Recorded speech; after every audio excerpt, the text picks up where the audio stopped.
¿Alguna vez te has preguntado cómo un jugador que fue comparado con Kaká, que conquistó oídos de gigantes como el Milan, el Chelsea y el Real Madrid, simplemente desapareció como si nunca hubiera existido?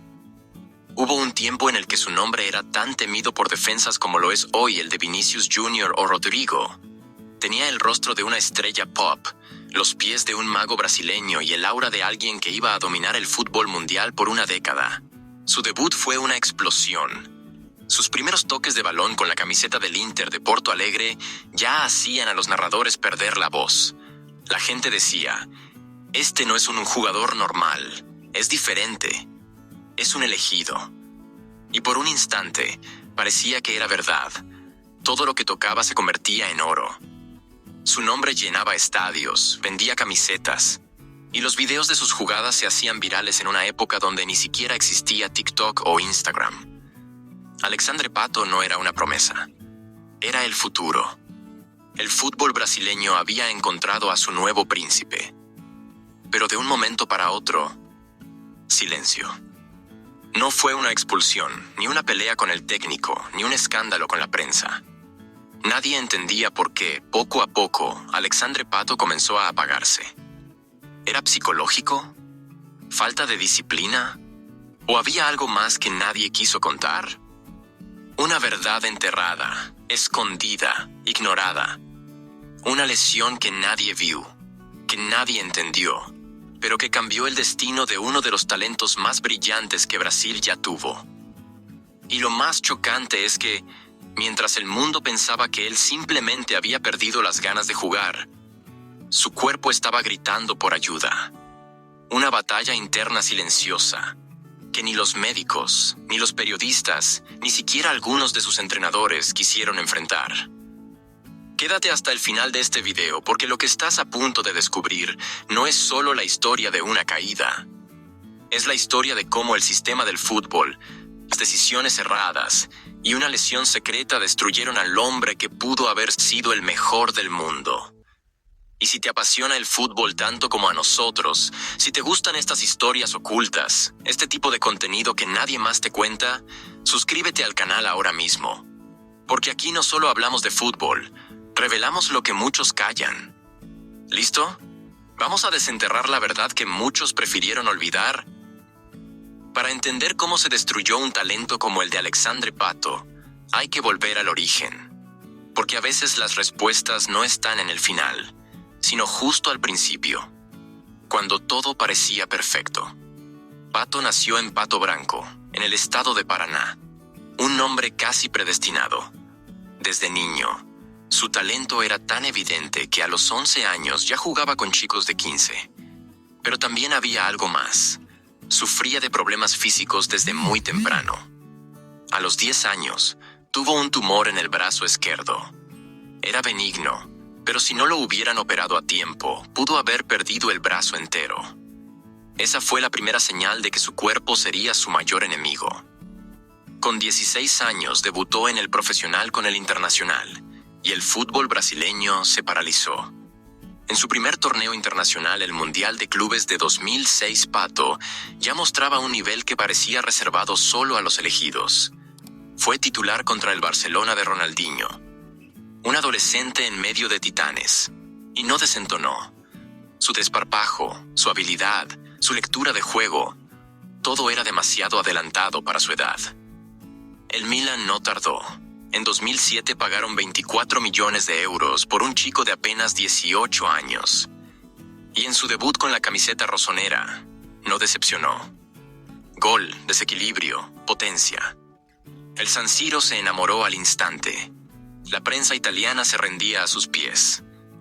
Il papero è una stella. Y Brasil respiraba tranquilo. Ya tenemos nuestro próximo Ronaldo. Pero ahí, justo en el punto más alto de su ascenso, comenzaron los problemas.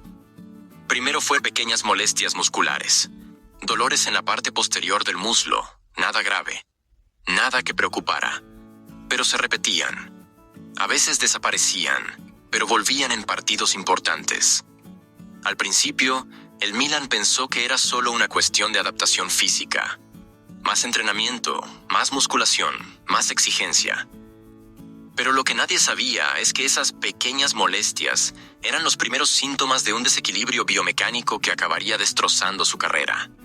Su cuerpo crecía, su masa muscular aumentaba, pero su estructura ósea y su mecánica de movimiento no acompañaban ese crecimiento. Su forma de correr, su postura corporal, su pisada, todo estaba mal ajustado. Y lo peor, ningún médico del Milan detectó eso a tiempo. Los fisioterapeutas lo trataban como si fueran lesiones aisladas, pero no lo eran. Era un problema estructural.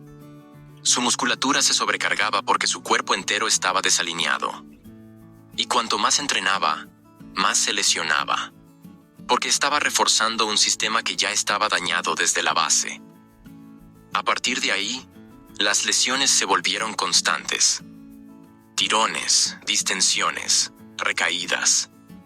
Una vez fuera de las canchas por 2 semanas, luego por 1 mes, luego por 3, y cada vez que regresaba, lo hacía con miedo. Miedo de correr, de forzar, de repetir el dolor.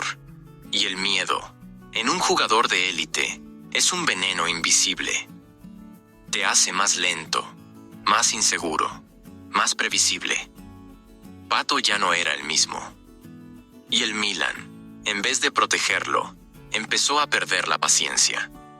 Allegri, el entrenador, ya no confiaba en su físico. Los directivos empezaban a cuestionarse si valía la pena seguir apostando por él. Y cuando estás en un club grande de Europa, no hay tiempo para esperar. En 2012, el PSG quiso ficharlo. Leonardo lo quería como la nueva cara del fútbol francés. Todo estaba listo. El contrato, los valores, la presentación. Pero en el último momento, Galliani canceló el acuerdo. ¿Por orgullo? ¿Por una promesa?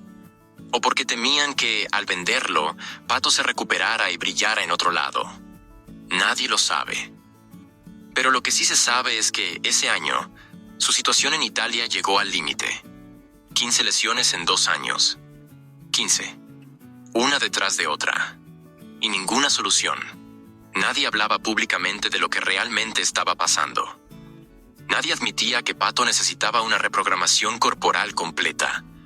No era solo un tratamiento, era empezar desde cero, aprender a correr de nuevo, reeducar su cuerpo. Pero eso requería tiempo, y en Europa, el tiempo es un lujo que pocos pueden permitirse. Así que volvió a Brasil. Corinthians pagó una fortuna por él, 15 millones de euros, el fichaje más caro del fútbol brasileño hasta ese momento. La presión era gigantesca. Todos esperaban al crack europeo, al goleador del Milan, al heredero de Ronaldo. Pero Pato ya no era ese jugador. Seguía teniendo técnica. Sí. Pero su cuerpo no le respondía como antes. Las lesiones lo habían llenado de dudas, de inseguridad. Y aunque estaba sano en los exámenes, en el campo no brillaba. Porque lo que se había roto no era solo su físico, era su confianza. Y justo cuando parecía que ya nada podía ir peor, ocurrió una de las escenas más humillantes de su carrera. La catastrófica eliminación del Corinthians en la Copa do Brasil contra el Gremio. Cuando Pato falló un penalti con una cavadiña innecesaria. Los hinchas lo condenaron. Los dirigentes lo odiaron. El vestuario ya no lo quería. Lo mandaron al São Paulo. Luego vino Chelsea, Villarreal, China, Orlando. Volvió a São Paulo. Y después a Estados Unidos otra vez. Una carrera marcada por inicios prometedores, pero sin continuidad. Y todo porque nadie, desde el principio, quiso aceptar la verdad. Una lesión secreta, biomecánica, invisible para muchos, pero que cambió su destino para siempre. Años más tarde, ya lejos de los reflectores de Europa, con menos cámaras apuntando a su rostro, Alexandre Pato comenzó a hablar. Ya no tenía nada que perder. No necesitaba complacer a técnicos, ni justificar sus caídas ante la prensa. Era libre para contar lo que durante tanto tiempo cayó. Y en una entrevista reveladora, dejó escapar algo que muchos habían sospechado, pero que casi nadie tuvo el coraje de asumir en voz alta. Descubrí que tenía un desequilibrio muscular que nadie detectó por años, dijo. Mi lado derecho era más fuerte que el izquierdo, y eso afectaba toda mi postura al correr. Cada vez que me exigía, los músculos tiraban más de un lado que del otro, y así me lesionaba una y otra vez. ¿Y sabes lo más absurdo de todo? Ese tipo de desequilibrio es completamente corregible. Con un tratamiento adecuado, con especialistas en biomecánica, con paciencia y reentrenamiento, Pato pudo haber revertido el proceso. Pero en vez de eso, lo sobrecargaron, lo exigieron, lo empujaron al límite como si fuera una máquina sin errores de fábrica. Y es ahí donde esta historia se transforma en algo mucho más profundo que una simple lesión.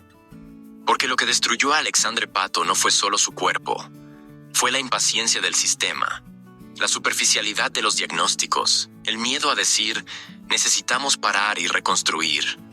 Fue el orgullo de los clubes, la presión de las inversiones, la necesidad de mostrar resultados inmediatos. Fue el silencio de quienes sabían pero callaron. Fue el peso de una expectativa que no daba espacio para la fragilidad humana. Cuando tú ves a un joven jugador brasileño brillando en Europa hoy, como Endrick, como Vini Jr., como Rodrigo, debes recordar esto. El talento no es suficiente. El cuerpo necesita apoyo. La mente necesita estabilidad. Y por sobre todo, los errores invisibles deben ser tratados antes de que se conviertan en ruinas. Pato pudo haber sido el mejor del mundo. Tenía todo. Técnica, visión, personalidad, carisma. Pero le faltó un diagnóstico. Le faltó tiempo. Le faltó el derecho de decir, estoy roto por dentro y necesito reconstruirme sin presión. Y aún así nunca culpó a nadie. Nunca explotó contra los clubes. Nunca se rebeló. Aceptó el dolor con una sonrisa. Intentó una y otra vez. Se reinventó en ligas menores. Mantuvo la fe. Porque en el fondo, lo único que él quería era volver a sentir esa alegría pura de jugar fútbol sin miedo. Hoy, cuando ves su nombre, muchos solo recuerdan los memes, los penales fallados, las lesiones. Pero pocos conocen el precio que pagó. La batalla silenciosa. El talento que murió de forma invisible. Y ahora que sabes toda la verdad, pregúntate, ¿cuántos otros Pato existen hoy, sufriendo en silencio? ¿Cuántos cracks hemos perdido no por falta de talento, sino por negligencia oculta? Si esta historia te tocó, te hizo ver el fútbol con otros ojos, te pido una cosa. Suscríbete al canal. Porque aquí no solo contamos goles, contamos verdades. Aquí no dejamos que el tiempo borre lo que el fútbol necesita recordar. Y la historia de Alexandre Pato debe ser recordada para siempre. No como una promesa fallida, sino como el talento más brillante que el Brasil moderno tuvo y que una lesión silenciosa nos arrebató.